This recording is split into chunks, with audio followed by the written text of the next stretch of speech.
Madame, Messieurs, bienvenue sur ce plateau de Positiva. Aujourd'hui, nous faisons honneur à la femme et sur ce plateau, nous recevons Madame Marceline Bendera. Avec elle, nous allons parler du parti politique Palou et pourquoi pas de la femme. Madame Marceline, bienvenue sur ce plateau de Positiva. Merci beaucoup. Madame Marceline Bendera, Oui. qui êtes-vous? Parlez-nous brièvement de vous. Qui est Marceline Bendera? C'est une femme, citoyenne de ce pays, congolaise de père et de mère, mariée et mère de plusieurs enfants, biologiquement et spirituellement. Madame Marceline Bendera a fait un parcours normal par rapport à ses études. Donc, je suis politologue de formation. Voilà, brièvement, comme vous avez dit, c'est ça Marceline Bendera. Et avant de remonter le temps, comment se porte le Palou? Le Palou se porte bien, je dirais même mieux, pour des raisons ci-après. La première raison, c'est que toutes les structures organisationnelles sont mises en place, depuis le congrès jusqu'au niveau de la cellule. Nous avons même certaines structures spécialisées qui sont le CNDG, le BURES, nous avons des conseillers généraux, nous avons la Ligue de femmes nationalistes lumumbistes ainsi que la Ligue de jeunes nationalistes lumumbistes. Et toutes ces structures-là sont en place et opérationnelles. La deuxième raison pour laquelle je dis que le Palou va bien, c'est que le Palou maintenant a son secrétaire général chef du parti. Et c'est qui le nom? On pourrait connaître son nom? Oui, c'est M. Godefroid Mayobo Pwene Ngantienne. Voilà. Un héritier idéologique d'Antoine Gizenga. Le Palou aussi a un autre héritier sur le plan historique là.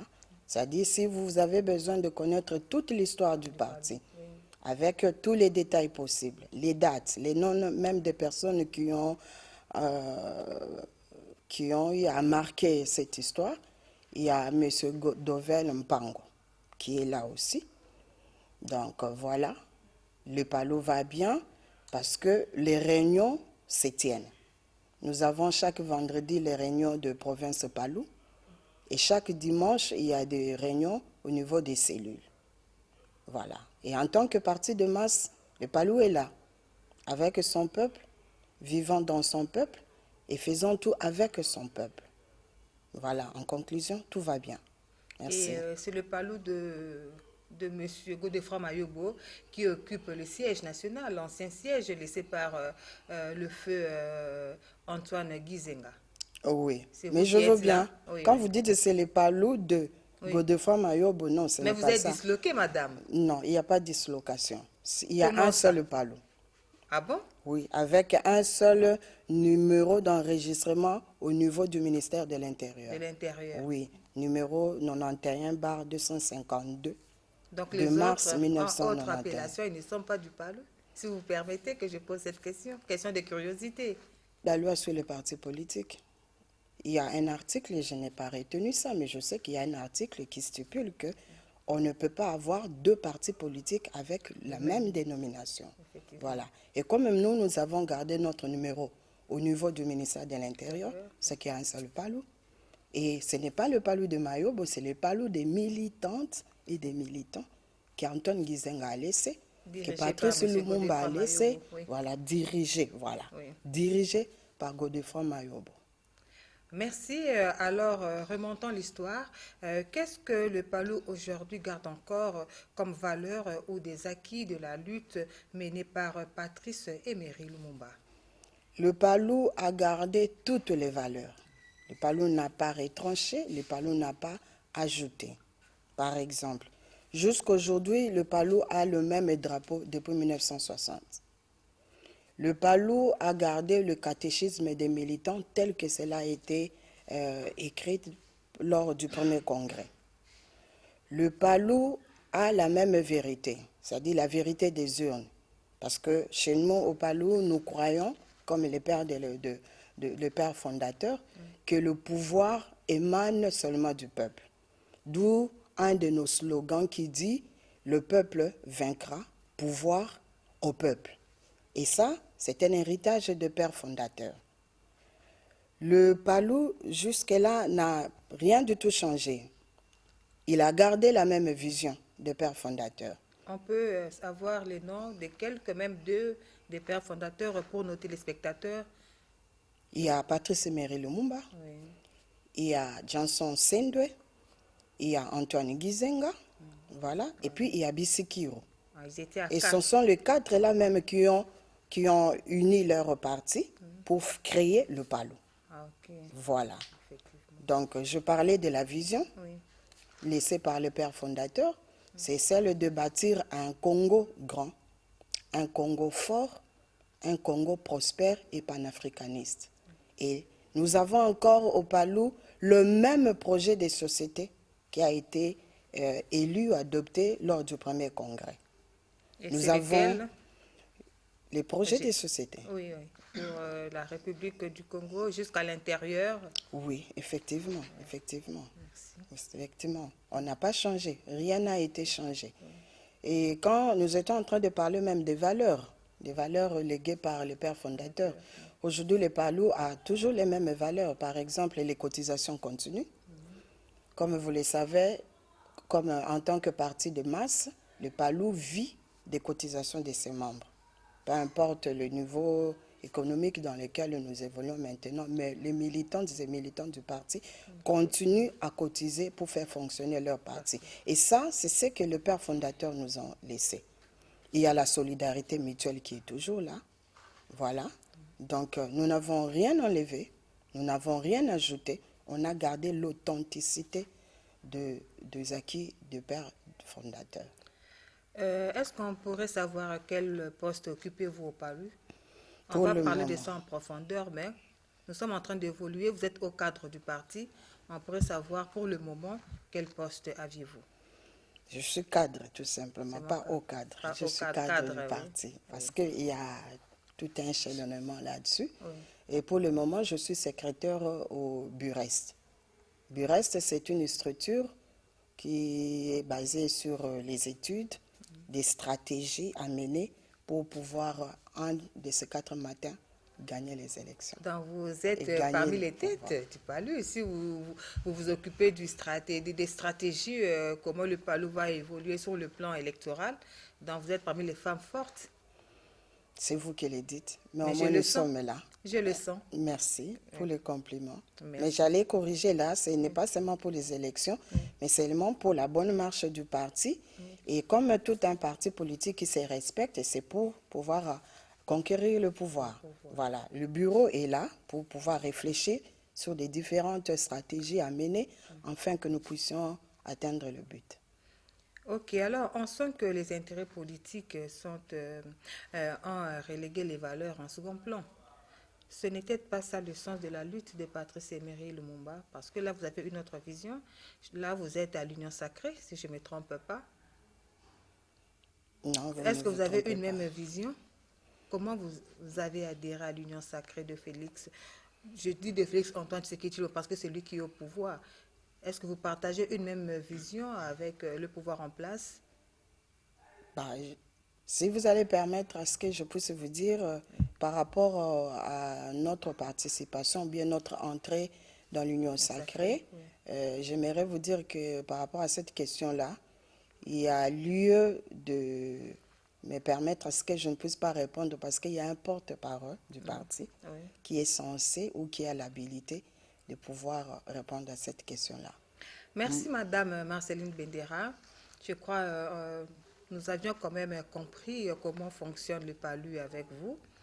Et nous sommes pendant le mois de mars, un mois dédié à la femme.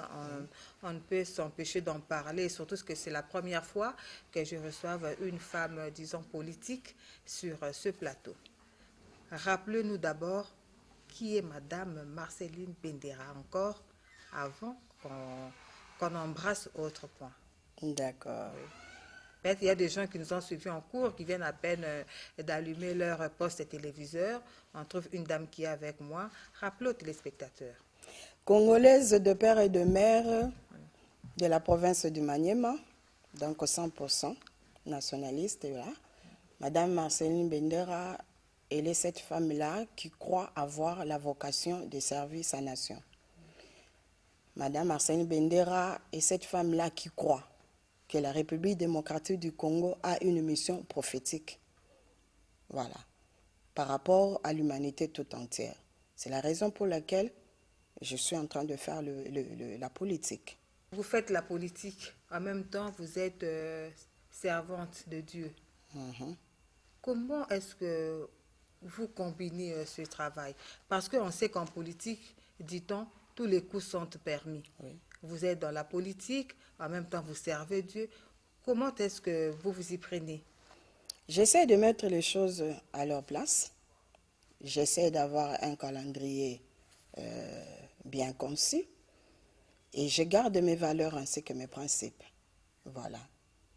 Et ça fait combien de temps que vous êtes dans le monde politique? Je suis au Palou depuis 2004. Toute jeune? Toute jeune. Pour la première fois là, j'ai été accueillie par le vénérable patriarche Antoine Gizenga. Et j'avais 30 ans. Si vous calculez bien, j'avais à peine 30 ans.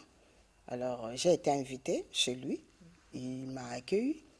Et ce qui m'avait étonné, c'était la phrase qu'il m'avait dite là. Il m'a dit, eh bien, c'est toi que j'attendais. Ah bon? Voilà.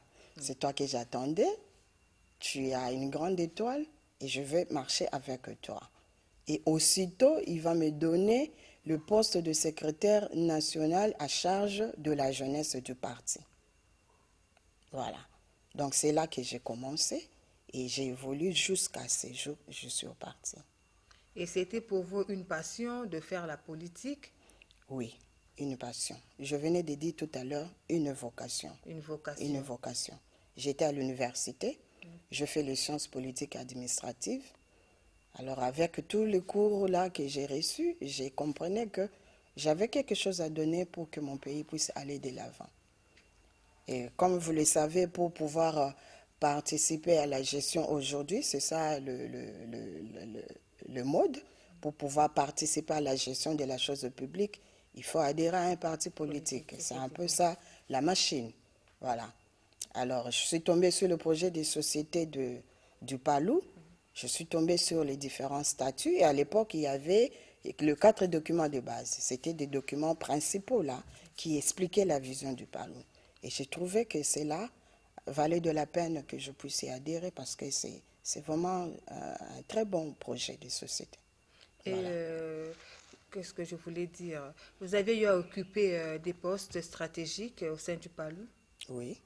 Comme? Vous pouvez citer quelques postes? Oui. J'ai été d'abord secrétaire national à charge de la jeunesse du parti. Oui, ça vous venez de le dire Je tantôt. viens de le dire. Oui. J'ai été secrétaire national adjointe à la mobilisation, propagande du parti. Et j'ai été aussi secrétaire national adjointe pour la préparation des élections. Là, nous sommes en 2011. Voilà. Et aujourd'hui, j'occupe le poste du secrétaire de Burès. Et vous avez aussi à gérer la chose publique? Oui, j'avais trouvé grâce d'aller avec notre patriarche Antoine Gizenga à la primature. Et à l'époque, il y avait un système là, on avait mis à sa disposition un ministre prêt. À la présidence aussi, il y avait un ministre prêt, à la personne de Maître Nkoulou. Mais nous, c'était le camarade Godefroid Mayobo. Et c'est moi qui étais là pour coordonner le cabinet. J'étais directrice du cabinet du ministre prêt, le premier ministre Godefroid Mayobo. Ah, okay.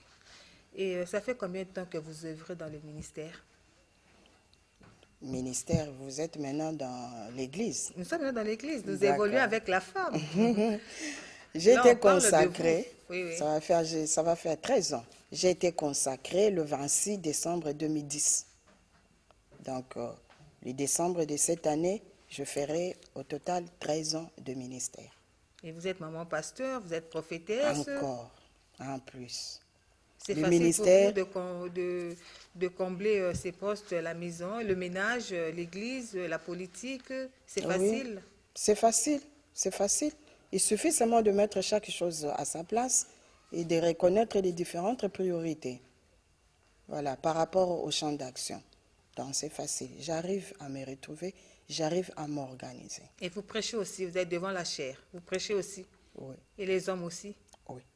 Mais on dit que c'est interdit, maman pasteur. On dit que la femme ne peut pas prêcher devant les hommes. Qui dit ça? On dit, la société, on dit. Non. Il y a des ministères, bon, on dit qu'il y a d'autres ministères qui interdisent à la femme de se mettre devant les hommes pour prêcher. On dit que la femme ne prêche que les femmes, elle ne peut pas être devant les hommes. Non, bah, ça c'est une question purement théologique là. C'est une question purement théologique. Alors je ne voudrais pas non plus entrer là-dessus, mais je vais seulement dire que Dieu, il est souverain. Il choisit qui il veut. Et c'est ce qu'il a dit même à Moïse, qu'il fait grâce à qui il veut. Oui. Si nous allons dans la Bible, il y a une dame du nom de Déborah.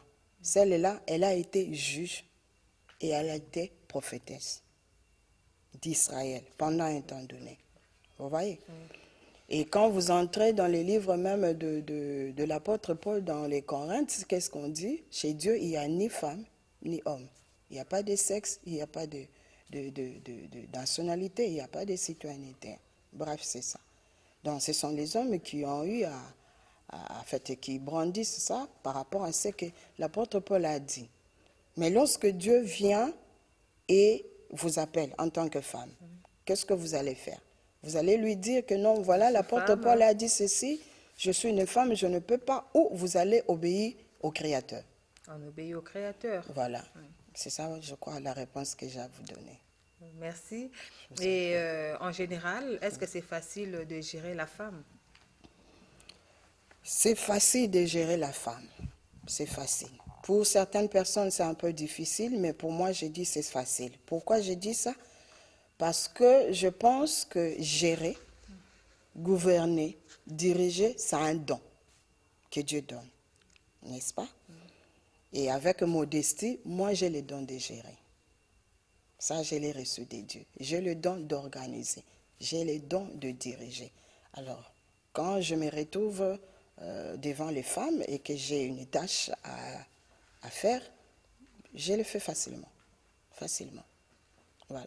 Vous êtes aussi facilement obéi. On sait que les femmes, il y a un adage qui dit, je cite, que Basi Batongaka Mbokati. Comment concevez-vous cet adage?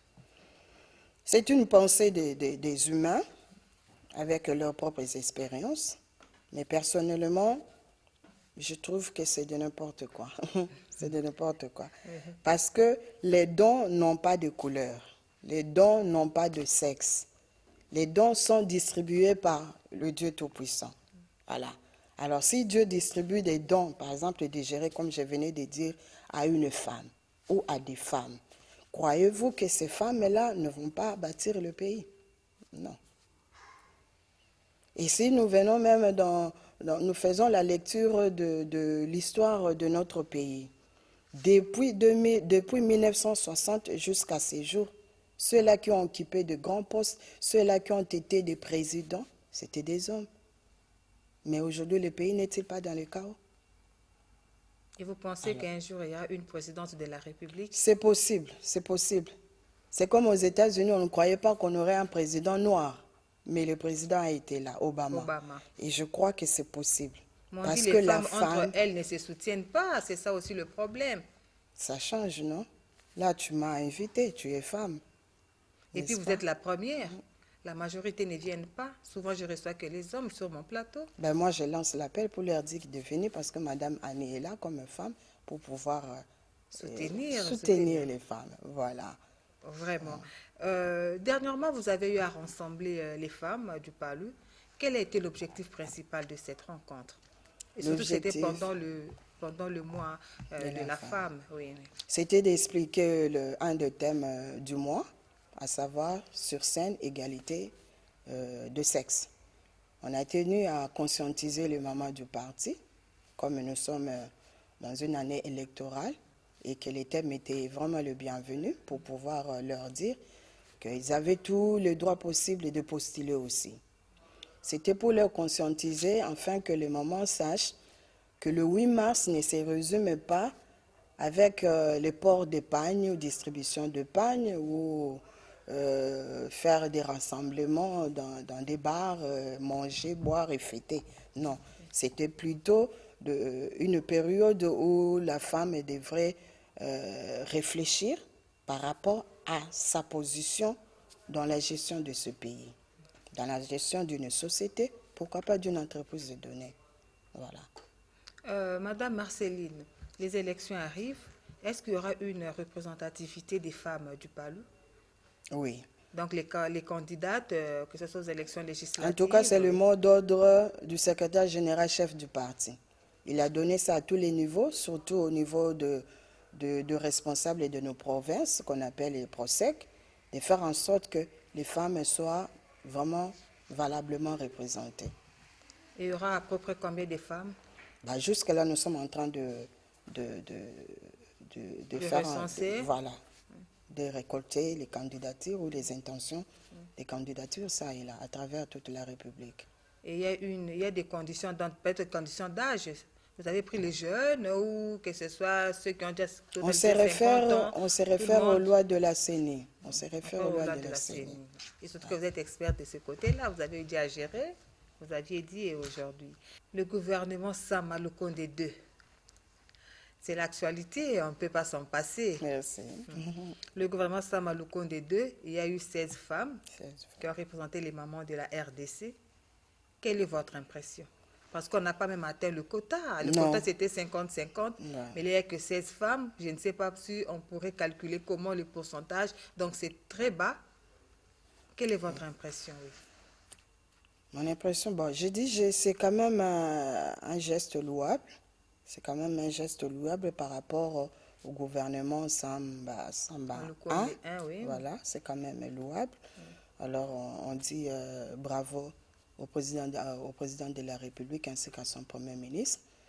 J'ai dit félicitations à ces dames-là qui ont été élevées à ces niveaux-là. Voilà. Mais si le président pourrait faire en ce que le thème même du mois de mars de cette année soit respecté, ça serait une bonne chose. Égalité sur scène. Et vous croyez que ce gouvernement sera l'attente de la population? Nous avons deux grandes figures qui sont maintenant au gouvernement. Je cite M. Vital Kamerhe et M. Jean-Pierre Bemba Bombo.